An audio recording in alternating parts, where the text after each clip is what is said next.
Welcome to Crossroads. Chinese censorship is being enforced in America. While Congress is debating on whether to ban TikTok over its ties to the CCP and its threats to national security, well, the CCP has been expanding its roots through entertainment almost as a whole. Hollywood creates and edits many of the films we watch at the behest of Chinese censors. Chinese companies are buying up theater chains, talent houses, the list goes on. So what's really at work, and what are the CCP's interests in controlling entertainment? Well, I'm joined by Tiffany Meier, host of China in Focus and the new documentary Hollywood Takeover. For a special live Q&A, we're going to be talking in depth about the CCP's attempts to control and infiltrate America from all sides. So, Tiffany, welcome to Crossroads. Thank you. It's great to be with you. Yeah, so a quick note before we jump in. This is a live Q&A, so we're going to be taking questions from the audience, all of you. If you'd like to ask questions for Tiffany or I, we have a new format. Please go to Epoch TV, EPOCHTV.com. Click on the Ask Questions banner under this video, and you can leave your questions there. And for all those watching on China in Focus on YouTube, also head on over to Epoch TV so that we will answer your questions. Be fun. Yeah, so Tiffany, you have a new documentary, Hollywood Takeover, which is China's control in the film industry. And I don't think I've seen a documentary on this before, actually. I mean, as far as I know. That's why we did it. Okay, there we go, right? Mystery solved. So, Tiffany, tell me about your documentary. Like, what made you want to do this? Well, I think as you mentioned at the top, right, a lot of people maybe know about it, but it's never really been made into a documentary. And I think we take it a step further where we really delve into internal CCP documents that talks about how they see art as a tool and as a weapon, basically. So we have to fundamentally understand that difference, right? Whereas in the West, we're like, ooh, freedom of speech, freedom of expression, freedom of the arts, art for art's sake. There is none of that under communist rule. So from the very beginning, since Mao Zedong, right, he gave this secret speech in like 1842, and he was telling his people that, we have to turn the arts and literature as a tool to like revolutionize and to use it to overthrow our national enemy, which is the free world, or us, the US. And so that's like the very beginning. And then we see how throughout the years, right, because movies cost a lot. So after the financial crisis in America in 2008, that was also the year when Beijing had their Olympics. And the world was like, wow, maybe this is not a third world country, even though they still get those trade deals that. Yeah, they kept the trade deal for a third world country, yeah. But they're like, okay, maybe this is like a place of growth. And so a lot of studios started going there. But, since the beginning, China doesn't allow all movies in. They only allow a select few. And through the years, that number has gone up and then down again.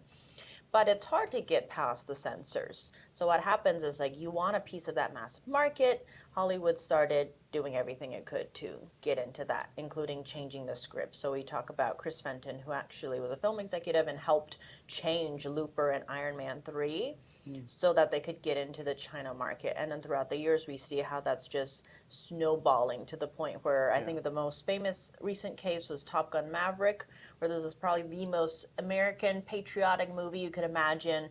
People noticed in 2019 in the international trailer that, two patches on his jacket had disappeared. Instead of the Taiwanese and Japanese flags, they were random shapes because those are very sensitive topics to China. And then what was interesting is Tencent, this massive Chinese tech giant, was actually funding part of the film because Top Gun, everyone knew was going to be very expensive to make. But then because of this international outrage, it pulled out. And eventually, also with the pandemic, all studios had to be delayed. So then when the movie eventually came out, patches were back. It's very patriotic. It still doesn't explicitly say who the enemy is, though. So some are like, But anyways, it passed $1 billion globally without the China box office. So now you're seeing those changes. But basically what happened is you're seeing, because of the need and want of money, Hollywood started censoring everything. And so it was giving up free speech, human rights, all these different things that normally you would think America stands up for.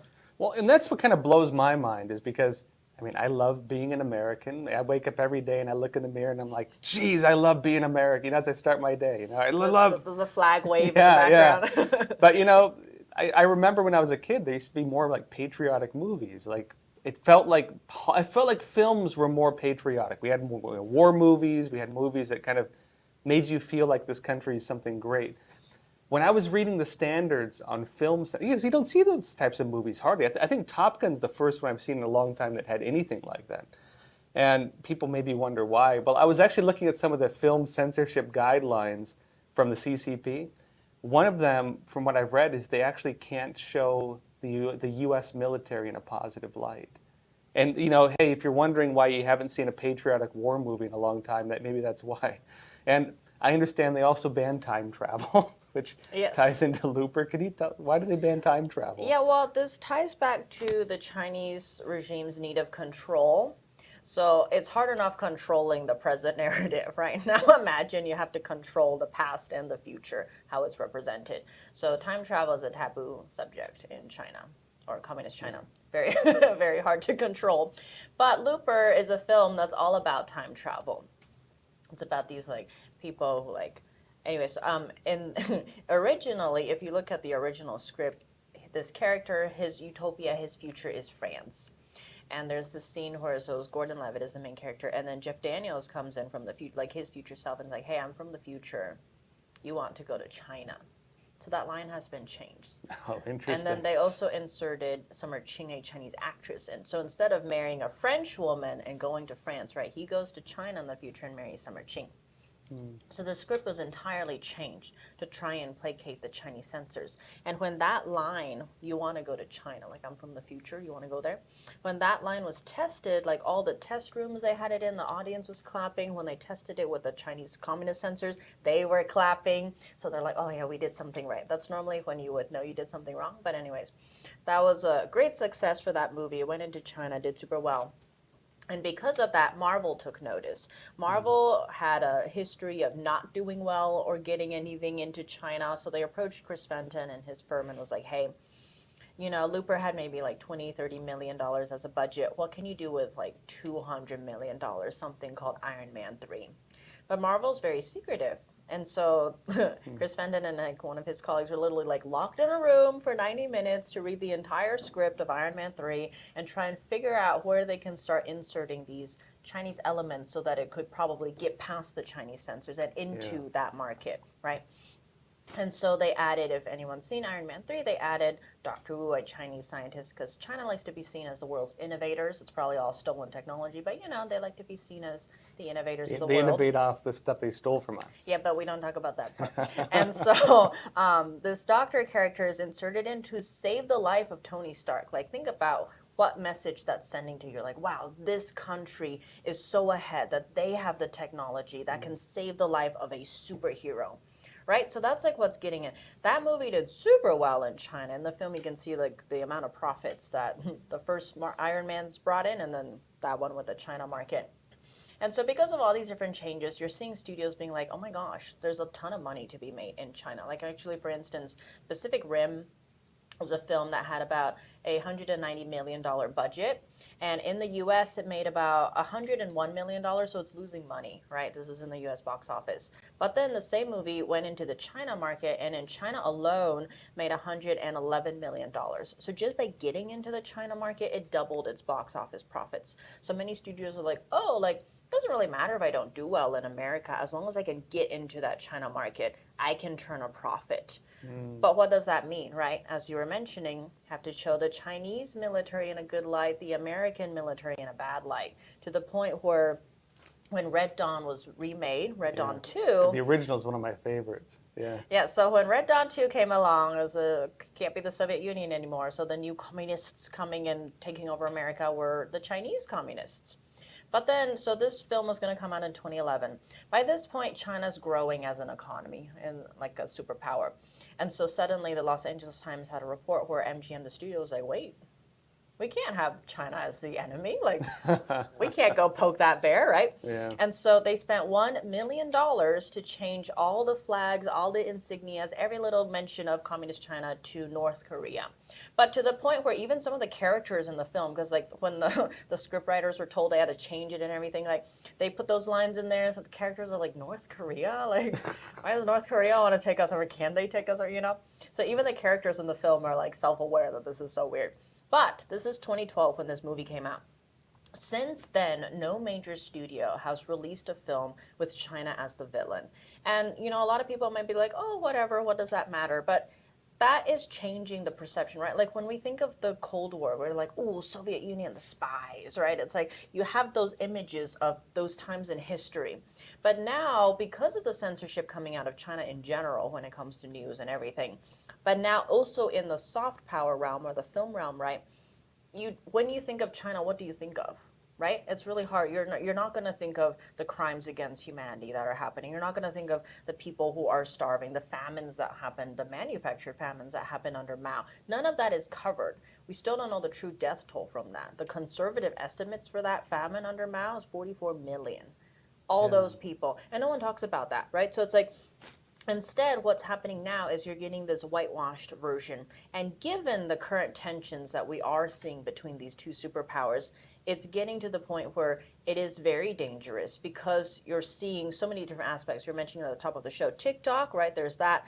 TikTok's Chinese parent company ByteDance tied to the CCP, all sorts of national security concerns there. You're seeing the Chinese nationals coming across the border. China has exit bans, so it's like, how did they get out of the country? Sure, some of them probably are true asylum seekers. I've talked to some of them. They go to like Venezuela because they don't need a visa. So yeah, but just to get out of China, though. So it's like, how did you get out? And then many are noting that they're military-aged men. Hong Kong, they arrested a bunch of them trying to flee to Taiwan. Actually, yeah.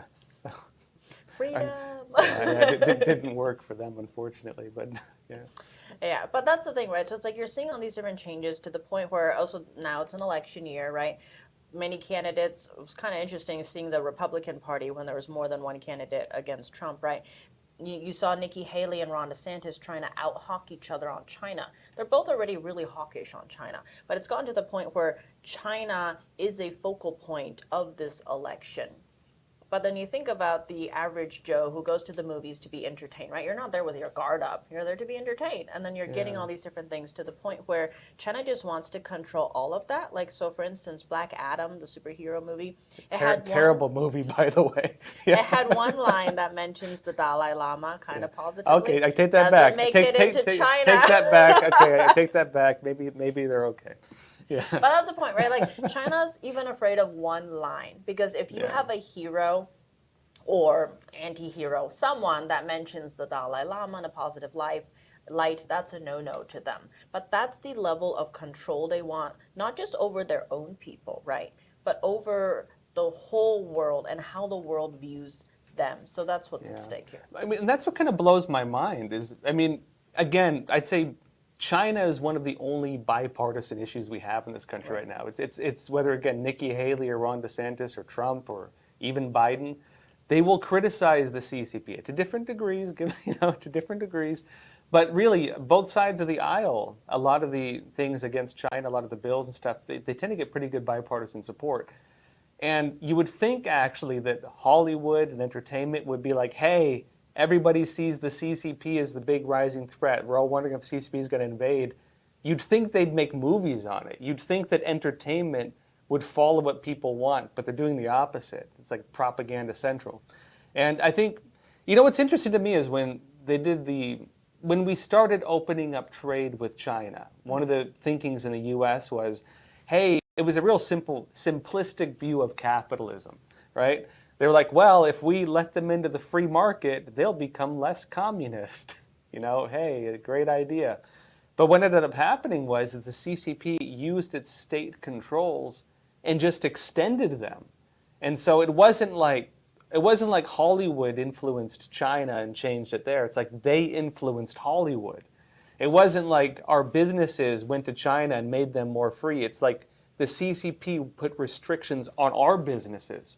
And so the CCP, through the open market, has found a way to spread its control and its laws outside of its own borders, and we've become less free because of it.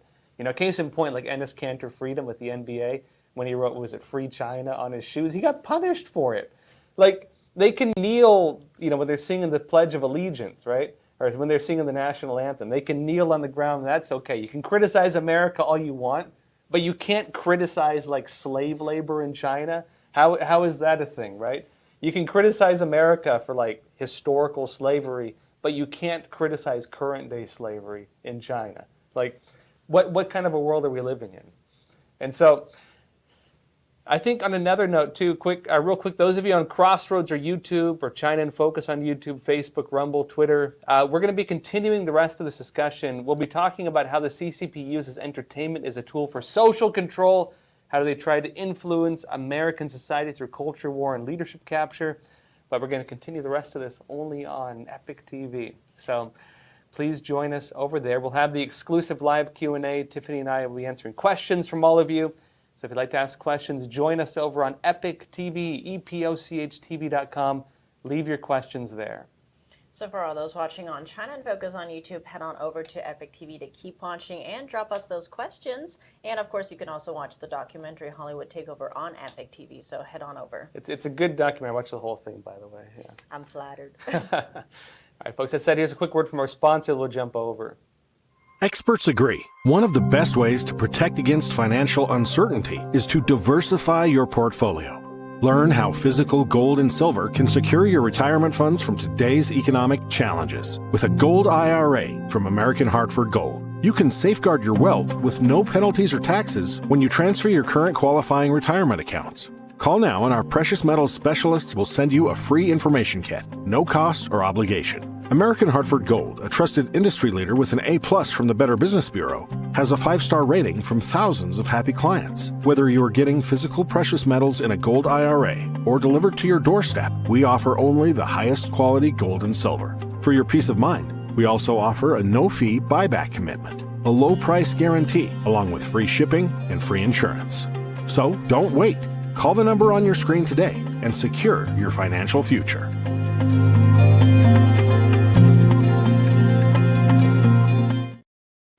Welcome back. Again, this is a special episode, a bringing